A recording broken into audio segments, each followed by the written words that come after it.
ایک چرواہے نے جب اللہ کے نبی کے ہاتھ کا معجزہ دیکھا تو وہ کلمہ پڑھ کے مسلمان ہو جاتا ہے۔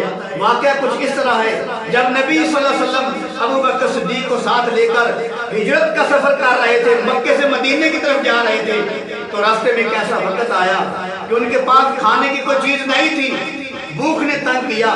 تو ابو بکر صدیق فرماتے ہیں کہ میں نے ایک جگہ پہ ایک پہاڑ کی چٹان کے نیچے میں نے جگہ کو صاف کیا، اپنی چادر کو بچھایا اور پھر میں نے عرض کیا یا رسول اللہ فداک ابی و امی، میرے ماں باپ آپ پر قربان ہو، آپ یہاں سائے میں تشریف رکھیں، میں دودھ کا بندوبست کرتا ہوں۔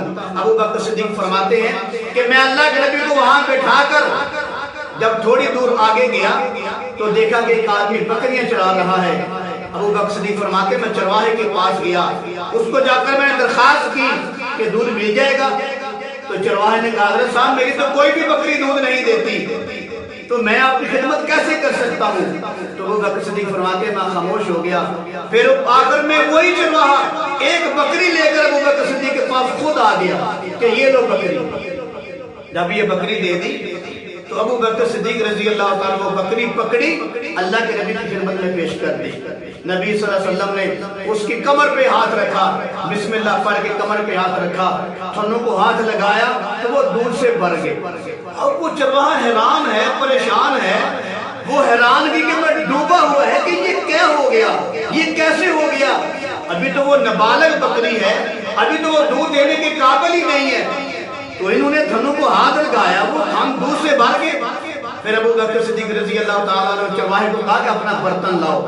چرواہے سے برتن لیا دودھ ڈالنے کے لیے، تو نبی صلی اللہ علیہ وسلم نے سب سے پہلے چرواہے کا برتن بھر کر پہلے چرواہے کو پلایا، اس کے بعد ابو بکر صدیق کو پلایا، اس کے بعد جو غلام ساتھ تھا اس کو پلایا، پھر آخر میں نبی صلی اللہ علیہ وسلم نے دودھ دویا تو خود جو ہے پیٹ بھر کے پیا۔ اب وہ چرواہا سامنے کھڑا ہے، وہ حیرت میں ڈوبا ہوا ہے کہ یہ نابالغ بکری ہے، اس سے دودھ کیسے آ گیا؟ چرواہے سے برداشت نہ ہوا، اس کا صبر کے بندھن ٹوٹ گئے۔ وہ کہنے لگا حضرت صاحب آپ نے مجھے اپنا تعارف نہیں کروایا، آپ بتاؤ آپ کا نام کیا ہے، آپ کہاں سے تشریف لائے ہو؟ اس نے دیکھا کہ نورانی چہرہ ہے ماشاءاللہ، بڑے حسین و جمیل ہیں، تو اپنا تعارف کرواؤ، کہاں سے آئے ہو، آپ کا نام کیا ہے؟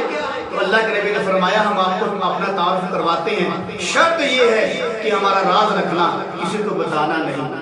تو چرواہے نے وعدہ کر لیا کہ حضرت صاحب میں قسم دیتا ہوں میں آپ کا راز نہیں بتاؤں گا، مجھے صرف یہ بتا دو آپ کہاں سے آئے ہو، آپ کا نام نامی اسم گرامی کیا ہے؟ پھر اللہ کے نبی نے فرمایا میرا نام محمد بن عبداللہ ہے، رسول اللہ، میں اللہ کا نبی ہوں، میں اللہ کا پیغمبر ہوں۔ پھر وہ چرواہا کہتا ہے اچھا آپ وہی ہو جس کو لوگ بے دین کہتے ہیں مکے کے اندر؟ تو اللہ کے نبی نے فرمایا ہاں میں وہی ہوں۔ جب یہ بات کہی تو چرواہے کے دل کے اندر، اس کے دل و دماغ میں جذبہ جو ہے امڑ آیا، اس کے دل میں ایمان کا جوش مارا، تو وہ کھڑی ہو کر کہتا ہے حضرت صاحب میں گواہی دیتا ہوں آپ اللہ کے سچے نبی ہو، بے دین تو مکے والے ہیں، بے دین تو مکے کے مشرک ہیں، آپ بے دین نہیں ہو، آپ تو ماشاءاللہ اللہ کے سچے پیغمبر ہو۔ اور یہ جو واقعہ آج پیش آیا ہے یہ اللہ کے سچے پیغمبر سے ہی پیش آ سکتا ہے، پیغمبر کے علاوہ ایسا معجزہ کوئی نہیں دکھا سکتا۔ پھر وہ چرواہا جو ہے وہ کلمہ پڑھ کے مسلمان ہو جاتا ہے۔ تو میرے عزیز بھائی یہ ہے میرے کملی والے کے ہاتھ کی برکت کہ چرواہے نے میرے کملی والے کا ہاتھ کا معجزہ دیکھا تو وہ کلمہ پڑھ کے مسلمان ہو گیا۔